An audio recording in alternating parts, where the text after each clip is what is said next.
तळेगाव हे जहाल हिरवे आणि समुद्र किनाऱ्याच्या जवळ आबाद असलेले एक लहान गाव. गावातली शाळा, तळेगाव माध्यमिक विद्यालय, गावातील जास्त भागाचे जीवनाभिमुख केंद्र होते. शाळेच्या वर्गातून येणारा आवाज, अंगणातला धुंद गंध आणि सकाळच्या फाटलेल्या चहा पोकट्यांची गाणी, सगळं तिथे रोज नव्याने सुरू व्हायचं. त्या शाळेत दोन माणसांचे नाव गावात सर्वत्र ओघाने फिरायचे: अमोल देशमुख आणि सुभाष काळे.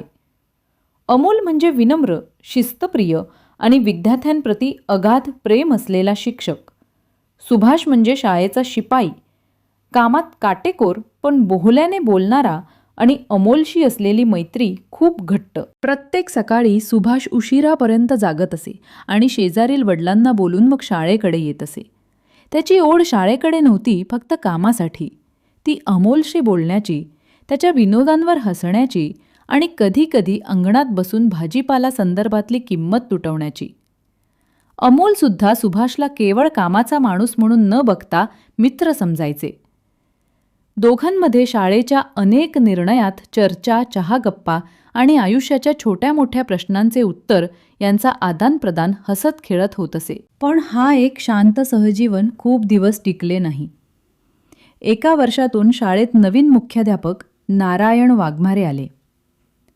वाघमारे स्वभावाने कठोर, नियमांचा काटेकोर पालन करणारे व मनातल्या मनात काहीतरी कमजोरी लपवून ठेवणारे असले.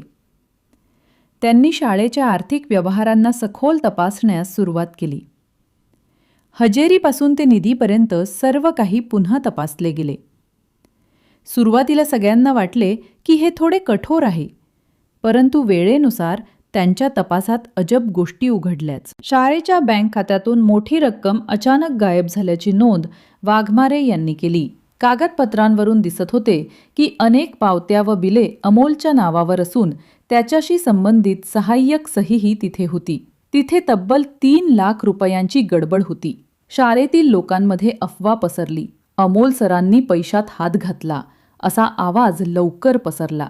अमोलची खात्री होती की तो निर्दोष आहे, पण फाईल्सवर त्याचं नाव आणि सही आढळल्याने तोही थरथरला. सुभाषचा मन मोठ्या वेदनेने भरून आला.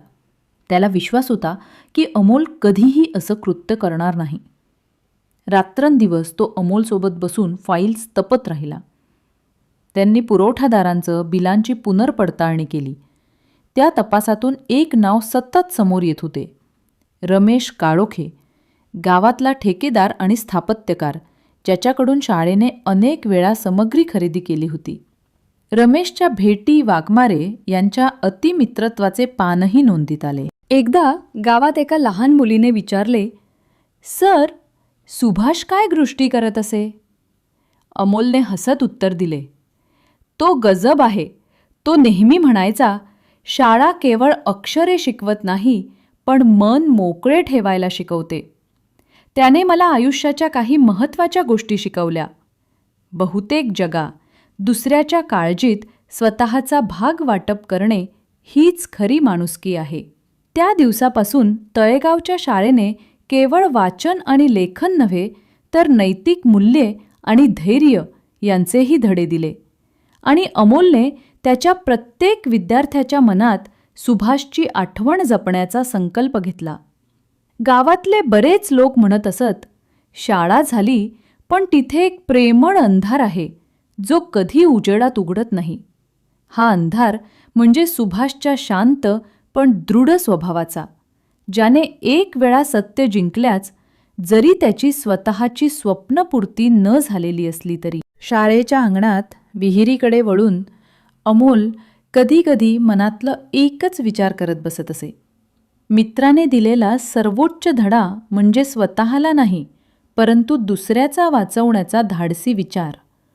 आणि म्हणूनच जरी सुभाष शारीरिकदृष्ट्या त्या विहिरीत राहिला नाही, तरी त्याचं अस्तित्व शाळेच्या दरवाजात, वारात आणि प्रत्येक विद्यार्थ्याच्या नजरेत जगत राहिलं.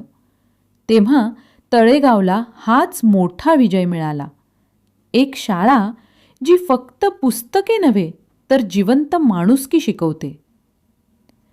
कथा संपते हे लाजिरवाणे सत्य असताना पण तिच्या शेवटी वाचकाला एकच प्रश्न पडतो: जबाबदारी, प्रेम आणि न्याय या तिघांपैकी एखादं आपण कधी कोणत्या क्षणी कसे निवडतो आणि त्या निवडींचे परिणाम आयुष्यभर आमच्या पाठीमागे येऊन आपल्याला आठवत राहतात.